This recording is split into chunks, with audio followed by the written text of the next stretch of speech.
اعوذ باللہ من الشیطان الرجیم بسم اللہ الرحمن الرحیم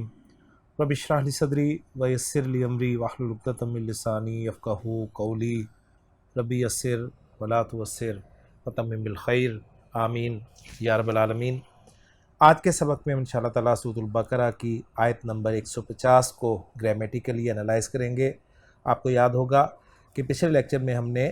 آیت نمبر 149 کو گرامیٹیکلی انالائز کر لیا تھا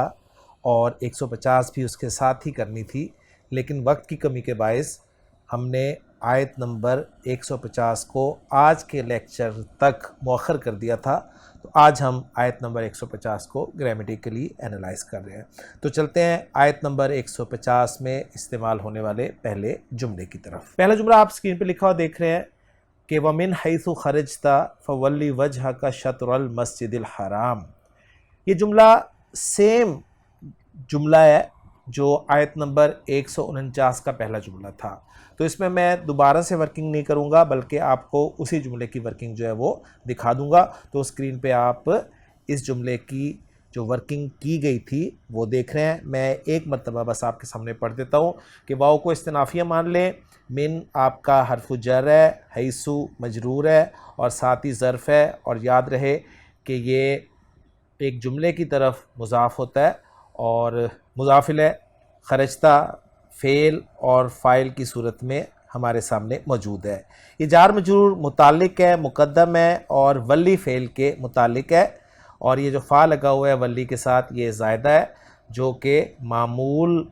کو مقدم کرنے کی وجہ سے عامل پر لگایا جاتا ہے۔ ولی فعل امر ہے اور فعل با فاعل ہو گیا، وجہ کا مضاف الیہ ہو کر مفعول بہ ہے، اور شطر المسجد الحرام جو ہے یہ آپ کا مفعول فی ہے، اور اس طرح ولی فعل اپنے فاعل، مفعول بہ، مفعول فی اور متعلق سے مل کر جملہ فعلیہ خبریہ ہو کر جملہ مستانفہ بنا اور لا محلہ لہا من الاعراب کی کیٹیگری میں چلا گیا۔ تو میں نے آپ کے سامنے تیزی سے پہلے جملے کو انالائز کر دیا ہے، تو اب باقاعدہ ہم آیت نمبر 150 کے اس جملے کی طرف چلتے ہیں جس کو ہم نے آج گرامیٹیکلی انالائز کرنا ہے۔ تو وہ جملہ آپ کو اسکرین پہ لکھا ہوا نظر آ رہا ہے کہ وَحَيْثُ مَا كُنْتُمْ فَوَلُّوا وُجُوهَكُمْ شَطْرَهُ۔ واؤ کو استنافیہ مان لیں گے اور پھر حیثو آ رہا ہے، لیکن یہاں پر آپ دیکھیں حیثو کے ساتھ ما بھی استعمال ہو رہا ہے، اور یہ ما جو ہے یہ تاکید کے لیے استعمال ہوتا ہے حیثو کے ساتھ، اور یہاں پر آپ کو الگ الگ دونوں لکھے ہوئے نظر آ رہے ہیں جبکہ یہ اکٹھے بھی لکھے جاتے ہیں، اور قرآن مجید کا اپنا رسم الخط ہے آپ جانتے ہیں، اور جب حیثو کے ساتھ ما استعمال ہوتا ہے تو پھر یہ شرط کا معنی دیتا ہے۔ تو حیثو ما یعنی اس کا ترجمہ ہم کریں گے جہاں بھی، تو یہ شرط کے لیے یہاں پر استعمال ہو رہا ہے، اور جب یہ شرط کے لیے استعمال ہو رہا ہے اور جواب شرط یا جزا دو جملے ہمیں چاہیے، تو ان دونوں جملوں کو اب ہم ڈھونڈنے کی کوشش کرتے ہیں۔ شرط کے لیے ہمارے پاس جملہ ہے جی کنتم، کانا فعل ناقص، اس کا ایک اسم، اس کی ایک خبر، تو صیغہ نمبر 1 اور 4 کے علاوہ ہو تو کانا کا اسم جو ہے وہ ہم ساتھ ہی بول دیتے ہیں، جو کہ ضمیر مرفوع متصل کی صورت میں ہمیں نظر آ رہا ہوتا ہے۔ تو تم کی ضمیر جو ہے یہ ضمیر مرفوع متصل کانا کا اسم ہو گیا۔ اب کانا کی ہمیں خبر چاہیے، تو جو حیث ما ہے اس کو ہم خبر مقدم قرار دے دیتے ہیں، تو کانا فعل ناقص اپنے اسم اور خبر سے مل کر جملہ اسمیہ خبریہ ہو کر شرط بن گیا، اور جواب شرط جو ہے وہ آ رہا ہے ولو وجوہکم شطرہ، جس میں فا جو ہے جزائیہ ہے جو کہ جواب الشرط پر داخل ہوتا ہے، ہم جانتے ہیں اچھی طرح۔ ولو یہ فعل امر ہے، واؤ اس میں ضمیر مرفوع متصل اس کا فاعل ہے، وہی مادہ ہے واؤ لام یا اور باب تفعیل ہے، ولا یا یولیو تولیتن، ولا یولی تولیتن، اس سے جمع مذکر حاضر کا صیغہ تولونا، اور اس سے پھر فعل امر بنا ہے ولو، تم پھیر لو۔ کیا پھیر لو؟ وجوہکم، اپنے چہروں کو۔ وجوہ جو ہے یہ وجہن کی جمع ہے، مضاف ہو کر استعمال ہوا ہے، کم ضمیر مجرور متصل کی طرف، اور شطرہ جو ہے یہ مضاف الیہ یعنی ظرف اور مضاف الیہ ہو کر یہ مفعول فی بن گیا ولو فعل کے لیے۔ تو بالکل پچھلے جملے سے ملتا جلتا انالیسز ہے اس آیت کا بھی۔ تو ولو فعل اپنے فاعل، اپنے مفعول بہ اور اپنے مفعول فی کے ساتھ مل کر جملہ فعلیہ انشائیہ ہو کر یہ جواب شرط یا جزا بن گیا، اور شرط اور جواب شرط یا جزا مل کر جملہ شرطیہ ہو کر یہ جملہ مستانفہ بن گیا اور لا محل لہا من الاعراب کی کیٹیگری میں چلا جائے گا۔ اور اس جملے کا ترجمہ ہم کریں گے، اور جہاں کہیں بھی تم ہو تو پھیر لو اپنے چہروں کو اس کی طرف، اس کی سمت، کس کی طرف؟ یہ ہا کی ضمیر جو ہے یہ مسجد حرام کی طرف جا رہی ہے۔ تو چلتے ہیں جی اب تیسرے جملے کی طرف۔ تیسرا جملہ آپ دیکھ رہے ہیں اسکرین پہ لکھا ہوا ہے کہ لی اللہ یکون للناس علیکم حجہ الا الذین ظلموا منہم۔ یہ لی اللہ جو ہے یہ 3 الفاظ کا مجموعہ ہے جی، لام، ان اور لا۔ اصل میں یہ تھا لی ان لا، اور پھر تجوید کے رولز کے مطابق ہم جانتے ہیں کہ جب نون ساکن یا نون تنوین کے بعد یرملون حروف میں سے کوئی حرف آ جاتا ہے تو پھر نون ساکن یا نون تنوین کی آواز، جو کہ ایکچولی نون تنوین کی آواز بھی نون ساکن کی آواز ہی ہوتی ہے، اس کو نہیں پڑھا جاتا اور ادغام کر دیا جاتا ہے، اور لام کی صورت میں تو نون کی آواز بالکل بھی نہیں آتی، گویا لی ان لا کو لی اللہ پڑھا جاتا ہے۔ اب دیکھتے ہیں کہ یہ لام کون سا ہے۔ لام جو ہے یہ لام کئی ہے، اور اس کے بعد ان مصدریہ ہے جو کہ ہم جانتے ہیں کہ اکثر چھپا ہوا ہوتا ہے، اور یہی ان فعل مضارع کو خفیف یا منصوب کرتا ہے۔ اس کے بعد لا نافیہ ہے، اور یکونا فعل ناقص منصوب استعمال ہوا ہے۔ فعل ناقص آ گیا تو اس کا ایک اسم ہوگا، ایک خبر ہوگی، اس کا اسم مرفوع ہوتا ہے اور اس کی خبر منصوب ہوتی ہے، اور اس کی خبر کی جگہ پر جار مجرور بھی آ سکتا ہے اور جملہ بھی آ سکتا ہے۔ تو بہرحال دیکھتے ہیں اس کے اسم اور خبر کی طرف، تو 2 الفاظ کو للناس اور علیکم کو چھوڑ کر ہمیں حجتن کا لفظ جو ہے مرفوع نظر آ رہا ہے، تو حجتن کو ہم یکونا فعل ناقص کا اسم مان لیتے ہیں۔ اب ایک سوال آپ کے ذہن میں پیدا ہو رہا ہوگا کہ حجتن تو مؤنث ہے اور یکونا جو ہے یہ پہلا صیغہ لگا ہوا ہے، تو بات بالکل واضح ہے کہ جب کوئی اسم غیر حقیقی مؤنث ہو تو پھر صیغہ نمبر 1 یا 4 کوئی بھی لایا جا سکتا ہے، ٹھیک ہو گیا؟ تو حجتن چونکہ غیر حقیقی مؤنث ہے تو اس لیے یکونا فعل ناقص استعمال ہوا ہے۔ تو حجتن جو ہے یہ یکونا کا اسم ہو گیا۔ اب ہمیں چاہیے یکونا کی خبر، تو وہ ہم للناسی کو قرار دے دیتے ہیں، اور علیکم کو ہم حال قرار دیں گے حجہ کا۔ اب آپ کہیں گے کہ حال کیسے بن گیا؟ تو یہ بات بہت دفعہ آ چکی ہے کہ ایکچولی نکرہ کے بعد جار مجرور آتا ہے تو اس کے لیے صفت بنتا ہے عام طور پہ، لیکن اگر یہ اپنی جگہ پر ہوتا علیکم یعنی حجتن کے بعد ہوتا، ایسے ہوتا حجتن علیکم، تو ہم اسے علیکم کو حجتن کی صفت قرار دیتے، لیکن جب اس کو مقدم کر دیا گیا تو اب اس کو صفت نہیں قرار دیا جائے گا، اس کو حال قرار دیا جائے گا، اور اس صورت میں ذوالحال جو ہے وہ نکرہ آ سکتا ہے۔ تو الحمدللہ جی یہ جملہ ہمارا کچھ یوں مکمل ہوگا کہ یکونا فعل ناقص اپنے اسم حجہ اور خبر للناسی سے مل کر ان مصدریہ کی وجہ سے مفرد کی تعویل میں ہو کر محلن مجرور قرار دیا جائے گا اس لام تعلیل جسے ہم نے لام کئی کہا تھا اس کی وجہ سے، اور یہ لام تعلیل جو ہے جو کہ لام جارہ ہے اپنے مجرور کے ساتھ مل کر یہ متعلق ہو جائے گا پچھلی آیت میں موجود ولو فعل کے۔ تو میں امید کرتا ہوں کہ بات بالکل کلیئر ہو گئی ہوگی۔ یہاں پر ایک پوائنٹ میں آپ کے سامنے اور چھوٹا سا جو ہے وہ واضح کرتا جاؤں کہ ہم جانتے ہیں کہ فعل مضارع کو خفیف یا گرامر والوں کے مطابق منصوب کرنے کے لیے جو لام استعمال ہوتا ہے وہ لام تعلیل بھی ہو سکتا ہے، لام عاقبت بھی ہو سکتا ہے، اور لام جہد بھی ہو سکتا ہے۔ یہ ان لاموں کے مختلف نام ہیں۔ لام تعلیل اور لام عاقبت کے بعد ان جو مصدریہ آتا ہے نا، اس کا اظہار یعنی اس کو ظاہر کرنا اور اس کا اضمار یعنی اس کو چھپانا دونوں جائز ہیں، لیکن اگر لام تعلیل کے بعد لا نافیہ آ جائے جیسے کہ یہاں پر آیا ہے تو ان کا اظہار واجب ہو جاتا ہے، یعنی یہاں پر آپ ان کو لازماً لے کے آئیں گے لام تعلیل کے بعد، ورنہ یعنی یہ للہ کی شکل کوئی نہیں بنے گی بلکہ لی اللہ کی صورت میں ہی اس کو ذکر کیا جائے گا۔ تو ایک اہم پوائنٹ تھا، اس کو آپ اچھی طرح نوٹ کر لیں۔ اس کے بعد آگے آ رہا ہے جی الا الذین ظلموا منہم۔ الا حرف استثناء ہے، اس کے بعد مستثنیٰ آنا چاہیے، تو الذین ظلموا منہم جو ہے یہ مستثنیٰ ہے، اور اس کو کس میں سے استثناء کیا جا رہا ہے؟ مستثنیٰ منہ جو ہے وہ الناس کی صورت میں پیچھے موجود ہے۔ تو الذین اسم الموصول ہے، اور اسم موصول جب بھی آئے گا اس کا صلہ آئے گا، ظلموا منہم اس کا صلہ ہے جس میں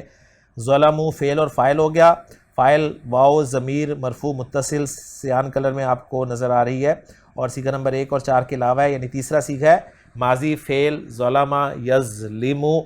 تو انہوں نے ظلم کیا، منہم جار مجرور کا مجموعہ، اور واو جو ہے ضمیر مرفوع متصل اس کا ہم اسے حال قرار دے دیں گے، تو ظلموا منہم یعنی انہوں نے ظلم کیا اس حال میں سے کہ وہ ان میں سے تھے، تو منہم جو ہے حال بن گیا واو ضمیر کا، اور ظلموا فعل اپنے فاعل کے ساتھ مل کر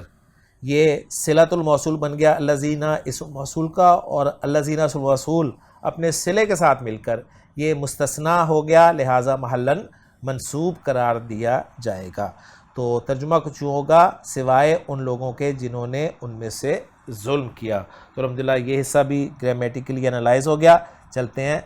اگلے حصے کی طرف۔ اگلا حصہ آپ کو نظر آ رہا ہے کہ فلا تخشوہم، فا جو ہے یہ فصیحہ یا فصیحہ کہا جاتا ہے، یہاں پر یہ ہے، اور اس پہ بھی بات ہو چکی ہے کہ ایک شرط جو ہے وہ محذوف ہوتی ہے، اور جواب الشرط پر جو فا لگتا ہے اس کو پھر فا فصیحہ یا فصیحیہ کہا جاتا ہے۔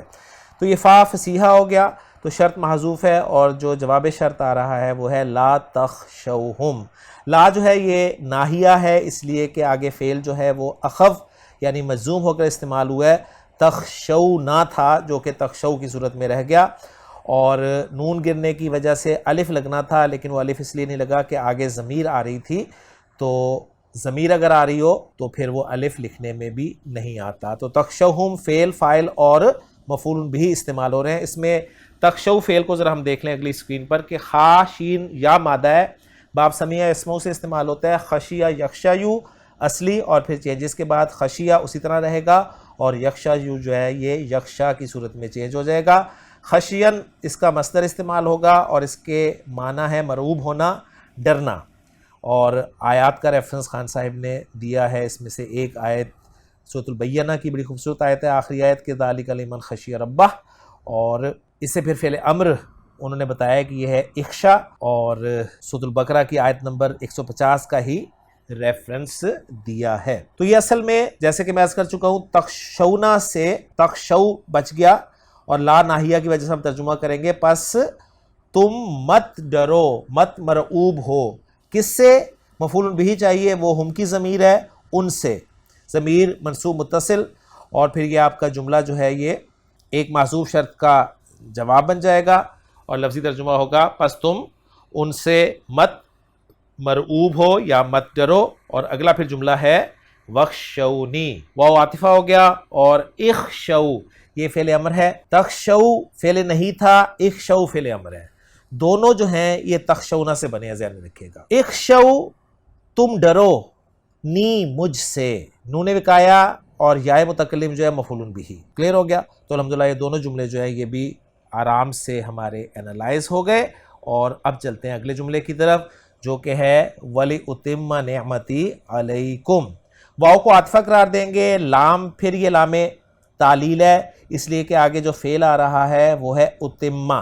جو کہ اصل میں اتمو تھا، اس کے مادے اور باب پر پہلے بات کر لیتے ہیں۔ باب فعال سے لفظ استعمال ہوا ہے اتمما یتممو، یعنی افعل یفعلو کے وزن پہ دیکھیں تو تا میم میم اس کا مادہ ہے،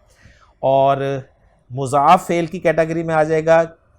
کیونکہ ایک حرف جو ہے وہ ریپیٹ ہوا ہے، تو اتمما یتممو سے چینجز کے بعد یہ بن گیا جی اتمما یتمو اتمامن، اور اس کے معنی ہوں گے پورا کرنا، تمام کرنا۔ تو یہاں پر یہ واحد متکلم کا صیغہ استعمال ہوا ہے اتمو، جو کہ لام تعلیل کے بعد جو ان چھپا ہوا ہے اس کی وجہ سے خفیف یا منصوب استعمال ہوا ہے،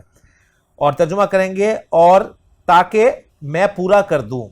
کیا پورا کر دوں اور کس پر پورا کر دوں؟ دو چیزیں چاہیے، تو کیا پورا کر دوں مفعول بھی ہوگا جو کہ نعمت ہی کی صورت میں ہمیں نظر آ رہا ہے آگے مضاف مضاف الیہ کنسٹرکشن میں، اپنی نعمت کو، اور کس پر پورا کر دوں؟ علیکم کی صورت میں جار مجرور ہمیں نظر آ رہا ہے، اور یہ واو کو ہم عاطفہ قرار دیں تو پھر اس کا عطف بھی ہم پچھلا جملہ جو لام کے ساتھ تھا نا اسی پر اس کا عطف ہم کر دیں گے۔ کلیئر ہو گیا؟ اب چلتے ہیں جی اس آیت کے آخری جملے کی طرف جس پر یہ آیت مکمل ہو رہی ہے، اور وہ ہے وَلَعَلَّكُمْ تَهْتَدُونَ، جس میں واو کو ہم استنافیہ مان لیں۔ لعلہ جو ہے یہ حرف از حروف مشبہ بالفعل ہے، اس کا ایک اسم ہوتا ہے، ایک خبر ہوتی ہے، اسم اس کا منصوب ہوتا ہے، تو کم کی ضمیر جو ہے ضمیر منصوب متصل یہ لعل کا اسم ہے، اور لعل کی خبر مرفوع ہوتی ہے، اور خبر کی جگہ پر ہم جانتے ہیں کہ جملہ فعلیہ بھی آ سکتا ہے، تو جملہ فعلیہ آ رہا ہے تحتدون، جس میں ہا دال مادے کے 2 حروف گرین کلر میں آپ کو نظر آ رہے ہیں، تا شروع والی علامت مضارع ہے، درمیان والی تا جو ہے یہ زائد حروف میں شامل ہے، واو ضمیر مرفوع متصل سیان کلر میں فاعل ہے اس کا، اور نون جو ہے نون اعرابی یہ زائد ہے، تو 2 مادے کے حروف آپ کو نظر آ رہے ہیں ہا دال، تیسرا مادے کا حرف جو ہے وہ ڈراپڈ ہے، تو وہ تھا جی ہا دال یا مادہ باب افتعال میں گیا، تو اہتدا یا یہتدیو اہتداین، اور پھر چینجز کے بعد اہتدا یہتدی اہتداءن، اس کے معنی ہوتے ہیں ہدایت پانا۔ اس سے پھر جمع مذکر حاضر کا صیغہ ہے فعل مضارع میں تہتدون، تم ہدایت پا جاؤ گے یا پا جاتے ہو، لفظی ترجمہ ہوگا، اور فعل اور فاعل جیسے کہ میں عرض کر چکا ہوں، یہ جملہ فعلیہ جو ہے یہ لعل کے لیے خبر بن جائے گا، لہٰذا یہ جملہ فعلیہ محلاً مرفوع قرار دیا جائے گا، کیونکہ لعل کی خبر جو ہے وہ مرفوع ہوتی ہے، اور لعل اپنے اسم اور خبر کے ساتھ مل کر جملہ اسمیہ بن جائے گا، اور جملہ اسمیہ مستانفہ قرار دیا جائے گا،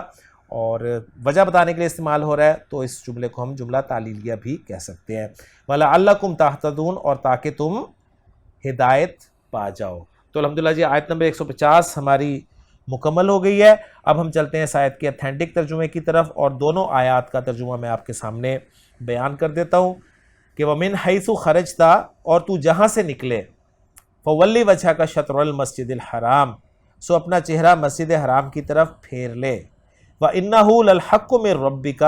اور بلا شبہ یقیناً یہی تیرے رب کی طرف سے حق ہے۔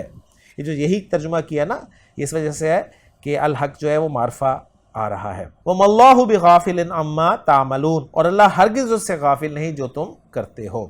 وَمِنْ حَيْثُ خَرَجْتَ فَوَلِّ وَجْهَكَ شَطْرَ الْمَسْجِدِ الْحَرَامِ، اور تو جہاں سے نکلے سو اپنا چہرہ مسجد حرام کی طرف پھیر لے،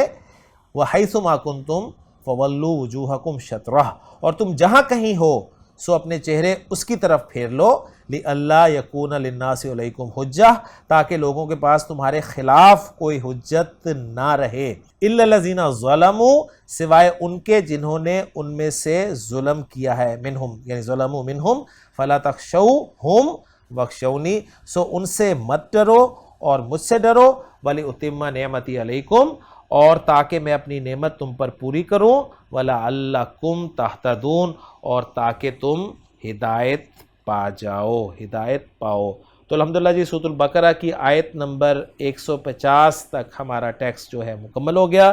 انشاءاللہ تعالی اگلے لیکچر میں اگلی آیت کے ساتھ آپ سے ملاقات ہوگی۔ سبحانک اللہم و بحمدک، اشہد ان لا الہ الا انت، استغفرک و اتوب الیک۔